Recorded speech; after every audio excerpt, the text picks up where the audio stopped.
No one could explain why the poster appeared a full day before she went missing. It started on a Wednesday morning. Emily Carter left her apartment at 7:15, like she always did, coffee in one hand, keys in the other. She lived in a quiet neighborhood where nothing really happened. Same neighbors, same routines, same people walking dogs at the same time every morning. That's why she noticed it immediately. Stapled to the wooden utility pole across the street was a missing person poster. At first, she only glanced at it. Just another sad story, she thought. It wasn't unusual to see posters like that around the city, but something about it made her stop. She took a few steps closer, then froze. The picture on the poster was her, not someone who looked like her. It was her. Same photo she had on her social media profile. Same jacket. Same slight tilt of her head. The words underneath made her stomach drop. Missing, Emily Carter, last seen Thursday, April 14th. She stared at the date. It was Wednesday, April 13th. Her first reaction wasn't fear, it was confusion. Okay, what the hell is this? She looked around, half expecting someone to jump out and laugh. Some kind of weird prank. Maybe one of her friends messing with her. But the street was quiet. A man walked his dog past her, barely glancing at the poster. Emily pointed at it. Hey, do you see this? The man slowed down, looked at the poster for a second, then back at her. Yeah, he said casually. Pretty messed up. She waited for him to say more, to react, to notice. That's me, she said. The man frowned slightly, like she'd just said something odd. Okay, he replied, and kept walking. Emily stood there, heart starting to beat faster. Something wasn't right. She pulled out her phone and snapped a picture of the poster. Her hands were shaking now, just slightly. The date, tomorrow. It had to be a mistake. She dialed her best friend, Sarah. Hey, I need you to tell me I'm not going crazy, Emily said as soon as she picked up. What's wrong? There's a missing person poster with my face on it, outside my building. There was a pause. Oh, what? And it says I go missing tomorrow. Another pause, longer this time. Emily, that's not funny. I'm not joking, she said, her voice tightening. I'm looking at it right now. Sarah hesitated. Send me a picture. Emily sent it. The typing bubble appeared, then stopped, then appeared again. Finally, Sarah replied, Who is that? Emily's stomach dropped. What do you mean, who is that? She said, her voice rising. It's me. I don't know what you're talking about, Sarah said slowly. That's not you. Emily felt something cold settle in her chest. Sarah, stop. This isn't funny. I'm not joking, Sarah said. That doesn't look like you at all. Emily hung up. Her breathing had become shallow now. She looked back at the poster. Same face, same everything. But now, something felt off. Not about the poster, about everything else. She unlocked her phone and opened her contacts. Scrolled. Her name wasn't there. That didn't make sense. She always kept her own contacts saved. She checked her messages.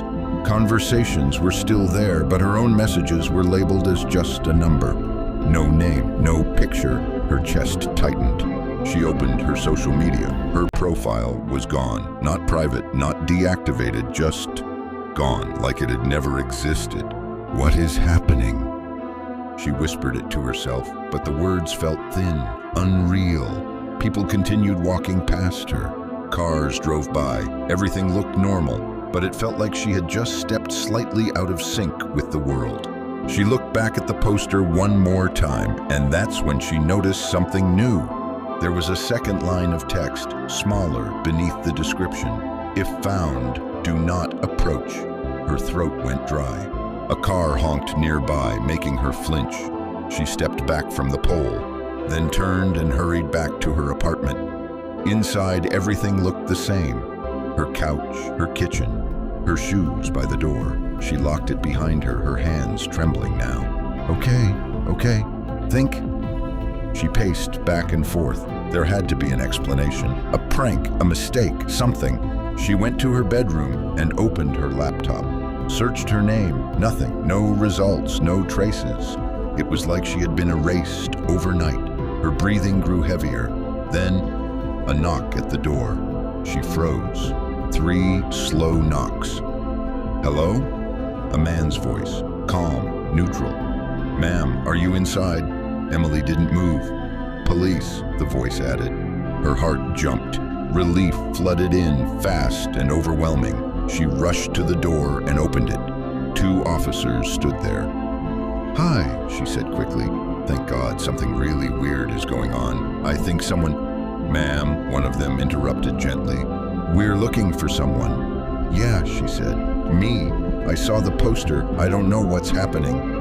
The officers exchanged a glance. Can you step aside? The second one asked. Emily frowned. What? We need to check the apartment. Why? Please. Something in his tone made her hesitate. Slowly, she stepped back. They walked in, scanning the room. One of them spoke into his radio quietly. Unit 12, we're inside. No sign of the subject. Emily blinked. No sign of... What are you talking about? I'm right here. Neither of them responded. Hey, she said, louder now. I'm right here. The first officer walked past her, not around her, through her. Emily stumbled backward, her breath catching in her throat. No. She looked at her hands. They were still there. She could see them, feel them, but when she reached out and grabbed the officer's arm, nothing. Her hand passed through him like smoke. Her mind struggled to process it. No, this isn't real.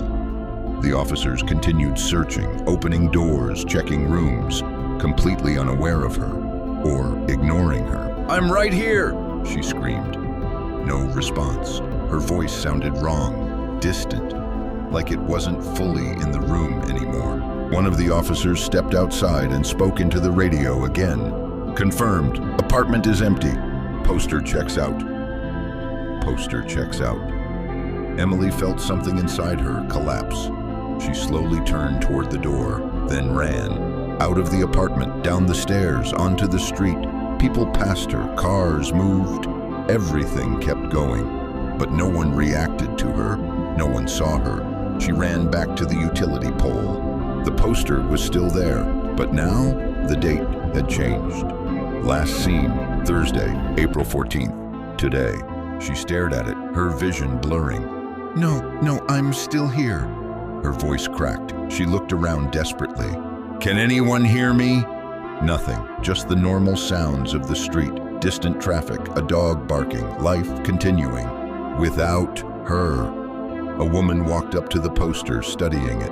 Emily rushed over. Please, I'm right here. The woman leaned closer to the poster, shook her head softly.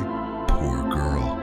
Emily stood inches away from her, screaming, begging, reaching, and the woman just walked away. Like she wasn't there, like she had never been there. Emily slowly turned back to the poster. Her photo stared back at her, frozen, unmoving, gone, and for a brief moment, it looked like the picture had changed, just slightly. Her expression. Before, it had been neutral. Now, it looked terrified, like she knew what was coming, like she had already seen it happen. And then Emily realized something worse, something final. No one else had ever seen her that morning. Not her neighbor, not her friend, not the police. Because as far as the world was concerned, she had already disappeared the day before, and whatever was left of her now was just catching up to it.